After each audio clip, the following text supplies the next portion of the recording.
എന്തോ മഴയച്ചാ, ഞാൻ പെരപ്പുറത്തൊക്കെ പോയി നോക്കി. നല്ല കാറ്റും മഴയൊക്കെ. ഞാൻ നാളത്തേക്ക് അവധി വല്ലതും ഉണ്ടോ നോക്കട്ടെ. എല്ലാവർക്കും നമസ്കാരം. ഇപ്പോൾ ഇതാ 10 ജില്ലകളിലെ വിദ്യാഭ്യാസ സ്ഥാപനങ്ങൾക്ക് കളക്ടർമാർ അവധി പ്രഖ്യാപിച്ചിരിക്കുന്നതിനുള്ള ഏറ്റവും പ്രധാനപ്പെട്ട അപ്ഡേറ്റ് വിദ്യാർത്ഥികളെ അറിയിക്കുകയാണ്. എടാ, പരീക്ഷയൊക്കെ തുടങ്ങാൻ സമയമായില്ലേടാ. അവധി ഉള്ളപ്പോ അറിയാൻ പറ്റൂടാ. നീ വല്ലയിടത്ത് വെച്ച് പഠിക്കാൻ നോക്ക്. ഓ ശരി, ഞാൻ പഠിച്ചോളാം. അതുകൊണ്ട് അച്ഛനങ്ങോട്ട് പോയി.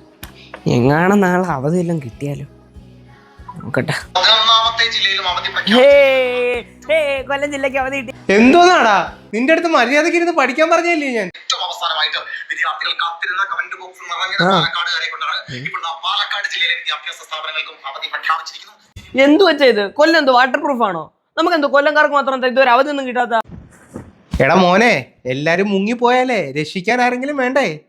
പണ്ട് 2018 വെള്ളം മുങ്ങിയപ്പോഴേ നമ്മുടെ കൊല്ലക്കാര് മാത്രമേ ഉള്ളായിരുന്നു രക്ഷാപ്രവർത്തനം. അത് ശരിയാ, എല്ലാരും രക്ഷിക്കാൻ നമ്മൾ മാത്രമല്ലേ ഉള്ളു. അപ്പം പിന്നെ ഒരു അവധി കിട്ടിയില്ലേലും കുഴപ്പമൊന്നുമില്ല.